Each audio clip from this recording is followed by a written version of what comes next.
మన పొరుగున ఉండే నేపాల్ దేశంలో చరిత్ర పునరావృతమైంది. ఆనాడు శ్రీలంకలో జరిగినట్టు, ఇటీవల బంగ్లాదేశ్ లో జరిగినట్టు నేపాల్లోనూ జనం తిరగబడ్డారు. అలా ఇలా కాదు, మహోగ్రంగా తిరగబడ్డారు.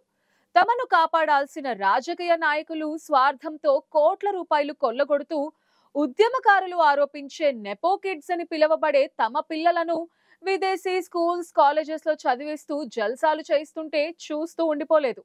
తమ ఓట్లతో గెలిచి దేశాన్ని సమర్థవంతంగా అవినీతి రహితంగా పాలిస్తామని, ఆశ్రిత పక్షపాతం చూపించమంటూ దేవుడి మీద ప్రమాణం చేసిన వారు అవినీతి సొమ్మును విదేశాలకు తరలిస్తూ దేశాన్ని అధ్వాన స్థితికి నడిపించినందుకు నేపాలీ జనం తగిన శాస్తి చేశారు. ముఖ్యంగా ఈ ఉద్యమం జనరేషన్ జెడ్ లేదా జెన్జీ అని చెప్పుకునే 28 సంవత్సరాల వయసున్న యువతరం సారథ్యంలో జరిగింది.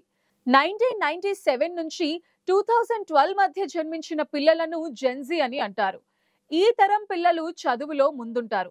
మానసికంగా పరిపక్వత సాధించిన వారే ఉంటారు. అత్యాధునిక ఎలక్ట్రానిక్ పరికరాలను ఉపయోగించడంలో దిట్టలుగా ఉంటారు. అయితే వీరిని సరైన మార్గంలో నడిపించేందుకు 36 ఏళ్ల సుదన్ గురుంగ్ అనే యాక్టివిస్ట్ తోడవటంతో ఉద్యమం ఉవ్వెత్తున చెలరేగింది. చైనా అండతో నేపాల్లో సాగుతున్న లెఫ్టిస్టుల అలయన్స్ పాలన పూర్తిగా అవినీతిమయంగా కొనసాగింది. ఒకరి తర్వాత ఒకరిగా ప్రధాని పదవిని పంచుకున్న నేతలపై జనంలో అసంతృప్తి ఉవ్వెత్తున లేచింది. ఆందోళన సునామీ కెరటంలా లేవడం చూసిన ప్రధానమంత్రి కేపీ శర్మ ఓలీ మంత్రివర్గం అలర్ట్ అయింది. ఎలాగోలా ఈ ప్రొటెస్ట్లను అణిచివేయాలని చూశారు. సైన్యాన్ని రంగంలోకి దించారు. లాఠీ చార్జీలు చేశారు. వాటర్ క్యానన్లను ప్రయోగించారు. ఇంటర్నెట్ నిలిపివేశారు. అయితే సామాజిక ఉద్యమాల నిర్వహణలో ప్రధాన పాత్ర వహిస్తున్న సోషల్ మీడియా మూగబోవటంతో యువత ఆగ్రహం కట్టలు తెంచుకుంది.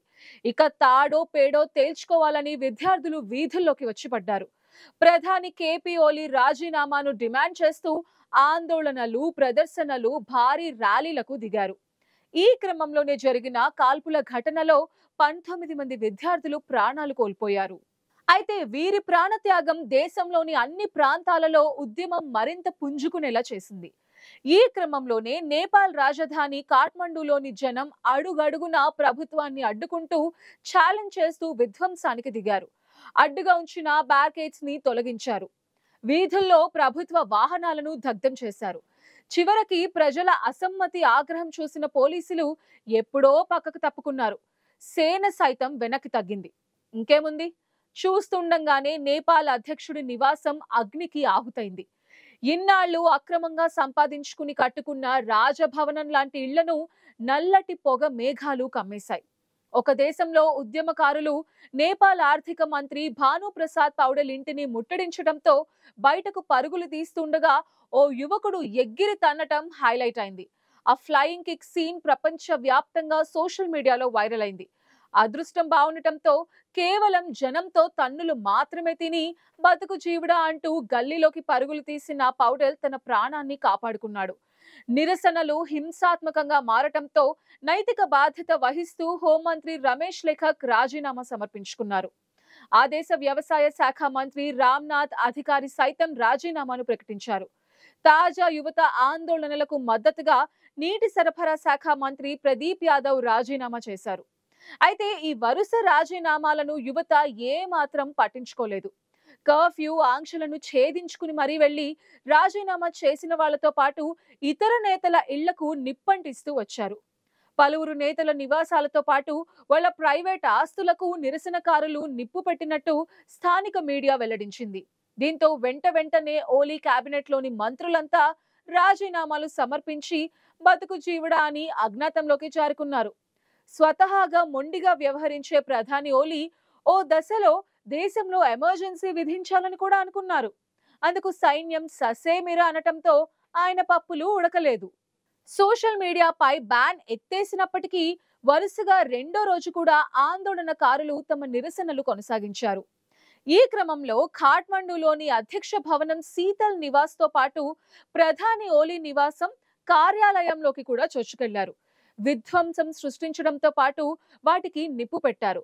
తనను రక్షించాలని, ఆరోగ్యం బాలేదన్న కారణంగా తనను దుబాయ్ పంపించాలని సైన్యాన్ని వేడుకున్నారు ప్రధాని ఓలీ. వెంటనే రాజీనామా చేస్తే ప్రాణాలు పోకుండా దేశం దాటిస్తామని ఆర్మీ చీఫ్ హామీ ఇచ్చారు. చూస్తుండగానే సుప్రీంకోర్టు, పార్లమెంట్ భవనాలు కూడా జనాగ్రహంలో దగ్ధమవటంతో ఓలీకి రాజీనామా చేయక తప్పలేదు.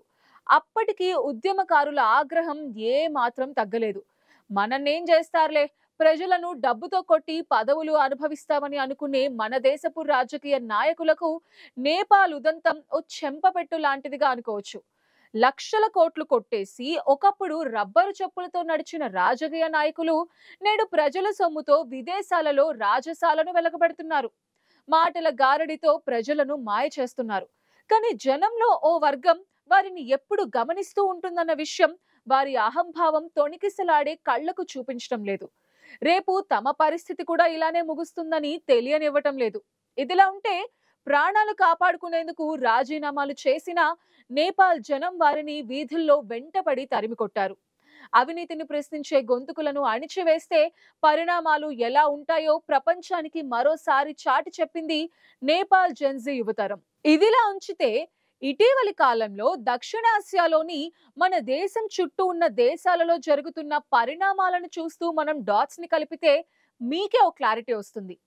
భారత్ చుట్టూ ఉన్న ఈ చిన్న దేశాలపై చాలా కాలంగా రెండు అగ్ర దేశాలు దృష్టి పెట్టాయి. ఇప్పటికే వాటి వలలో పడిపోయి అప్పుల మీద పడి వాటి దయా దాక్షిణ్యాల మీద బతుకుతున్నాయి. ఫర్ ఎగ్జాంపుల్, శ్రీలంక, పాకిస్తాన్, బంగ్లాదేశ్, ఇప్పుడు నేపాల్ మొదటి నుండి ఇటు చైనా లేదంటే అమెరికా విధిల్చే డాలర్స్ తో బతుకుతున్నాయి. ఎప్పుడైతే వాటికి ఈ దేశాలు అనుగుణంగా నడవడానికి మొరాయిస్తాయో అప్పుడు ఆ దేశాలలో ఇలాంటి దాడులు జరుగుతూ ఉంటాయని చెప్తున్నారు రాజకీయ విశ్లేషకులు. శ్రీలంకలో అదే జరిగింది.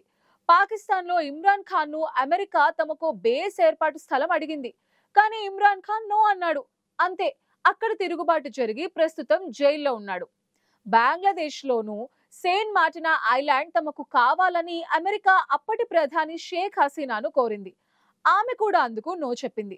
వెంటనే అక్కడ మహమ్మద్ యూనస్ నేతృత్వంలో కుట్ర జరిగి ఆమె భారత్ పారిపోయి ప్రాణాలు దక్కించుకుంది. ఇప్పుడు మరి నేపాల్లో ఏం జరుగుతుంది? సోషల్ మీడియా నిలిపివేసినందుకే ఇంతటి బీభత్సం జరిగిందా అంటే నో అని అంటున్నారు విశ్లేషకులు. ప్రస్తుత ప్రధాని కేపీ శర్మ ఓలీ చైనాకు చెందిన ఓ లేడీ అంబాసిడర్ పన్నిన హనీ ట్రాప్ లో ఇరుక్కున్నాడు.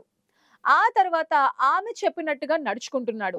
చైనాకు కావలసిన ప్రాంతాలన్నీ యథేచ్ఛగా ఆక్రమించుకుంటున్నా నో చెప్పడం లేదు. అలా అక్కడి జనానికి తను విలన్ గా మారిపోయాడు. అందుకు తగ్గట్టుగానే వీరంతా అవినీతి చేయడంలో ఘనులుగా మారిపోయారు. దాంతో నేపాల్ యువకులు మాత్రమే కాదు, ప్రజలంతా ఒక్కటయ్యారు. ఇక్కడే మరో కోణం గురించి కూడా చర్చించుకోవాలి.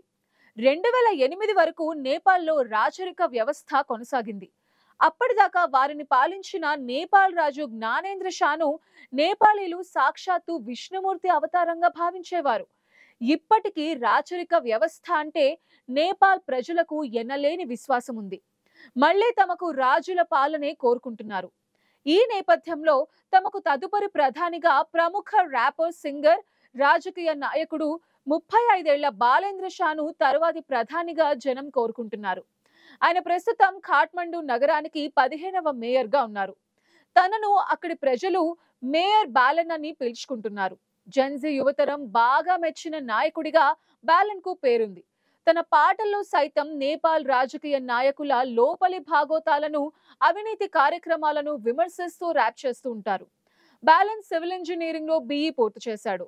ఆ తర్వాత కర్ణాటకలోని విశ్వేశ్వరయ్య టెక్నాలజికల్ యూనివర్సిటీలో MTech చేస్తున్నారు.